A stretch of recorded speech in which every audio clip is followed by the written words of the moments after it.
আসসালামু আলাইকুম।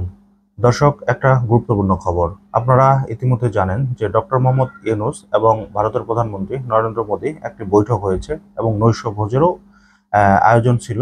সেখানে তারা একসঙ্গে নৈশভোজ করেছে। বেশ কিছুদিন ধরেই আলোচনা হচ্ছিল যে ইউনূস মোদী বৈঠক হবে কিনা। এটা নিয়ে প্রতিনিয়তই কথা হচ্ছিল। অনেকেই বলছিল যে এই বৈঠকটা সম্ভবত হবে না। কিন্তু সব জল্পনা কল্পনার অবসান ঘটিয়ে ইউনূস এবং মোদীর বৈঠকটি কিন্তু অনুষ্ঠিত হয়েছে।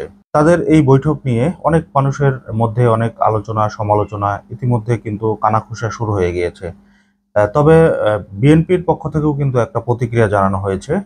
যদিও বিএনপি সবসময় ডক্টর মোহাম্মদ ইউনূস সরকার অথবা ছাত্রদের যে দল তাদের যে কোনো কর্মকাণ্ডই তারা কিন্তু সবসময় বিরোধিতা করত। কিন্তু বিএনপি এবার ইউনূসকে নিয়েও কিন্তু বেশ কিছু আলোচনা বা সমালোচনা করেছে।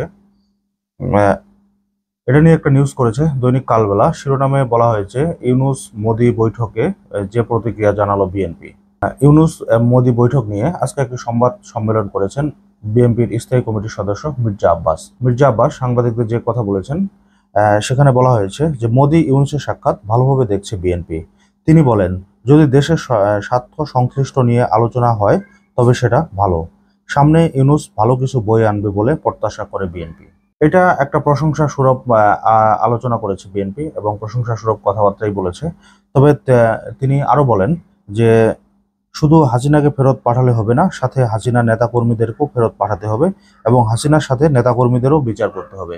এবং তিস্তা চুক্তি নিয়েও আলোচনার কথা বলেছেন তিনি, যে তিস্তা চুক্তি নিয়ে আর কোনো আলোচনা নাই, এটা জাস্ট চুক্তিতে পরিণত হতে হবে। এছাড়াও ভারতের সাথে যত অসম চুক্তি রয়েছে সেই চুক্তিগুলো জনগণের সামনে নিয়ে আসতে হবে এবং সেই চুক্তিগুলো বাতিল করতে হবে। আপনারা জানেন হাসিনা সরকার ভারতকে একতরফা সাপোর্ট দিয়ে গেছে ক্ষমতায় থাকার জন্য। হাসিনা কিন্তু নিজেও বারবার বলেছিল যে ভারতকে আমি যা দিয়েছি তা ভারত কখনোই ভুলবে না। এই চুক্তিগুলোর মধ্যেই কিন্তু অনেক অসম চুক্তি রয়েছে, যে চুক্তিগুলোর মাধ্যমে কিন্তু ভারত একতরফা ফায়দা নিত বাংলাদেশের কাছ থেকে।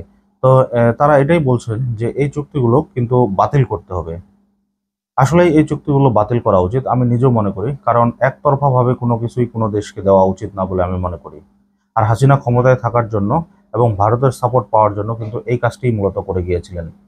বিএনপি কিন্তু বরাবরই ইউনূস সরকারের সাথে একমত হলেও কিন্তু ম্যাক্সিমাম জায়গায় কিন্তু দ্বিমত পোষণ করত। তবে এই একটা ব্যাপারে বিএনপি একটা ভালো প্রতিক্রিয়া দেখালো। যদিও ভবিষ্যতে তারা কি বলবে না বলবে এটা আসলে পরের ব্যাপার, কিন্তু অবশেষে একটা ভালো প্রতিক্রিয়া জানালো ইউনূস সরকারকে নিয়ে। ইউনূস সরকার এবং মোদির মধ্যে কিন্তু তিস্তা চুক্তি নিয়েও আলোচনা হয়েছে, হাসিনাকে ফেরত পাঠানো নিয়েও আলোচনা হয়েছে। এছাড়া বেশ কিছু চুক্তির ব্যাপারেও কিন্তু তাদের মধ্যে কথা হয়েছে। তবে এখন ভারত সরকার এই ব্যাপারে কতটুকু আহ, সহযোগিতা করে বাংলাদেশকে, এটাই এখন দেখার অপেক্ষায়। যদিও ভারত বরাবরই বাংলাদেশের কখনো বন্ধু রাষ্ট্র ছিল না এবং ভারত সবসময় বাংলাদেশকে একটা মনে করতো যে বাংলাদেশ তাদের একটা রাজ্য, সেভাবেই কিন্তু তারা বাংলাদেশের মানুষের সাথে আচরণ করত। ইতিমধ্যে কিন্তু জানেন যে ভারত কিন্তু বাংলাদেশের ভিসা দেওয়া সবকিছু বন্ধ করে দিয়েছে। বাংলাদেশকে প্রতিনিয়ত অস্থিতিশীল করার জন্য তারা যেসব কাজকর্ম করে যাচ্ছিল, সেই জিনিসগুলো তো কারো অজানা না। তবে এখন দেখার অপেক্ষায় যে মোদি ইউনূস বৈঠক বাংলাদেশের জন্য ভালো কিছু বয়ে আনে কিনা।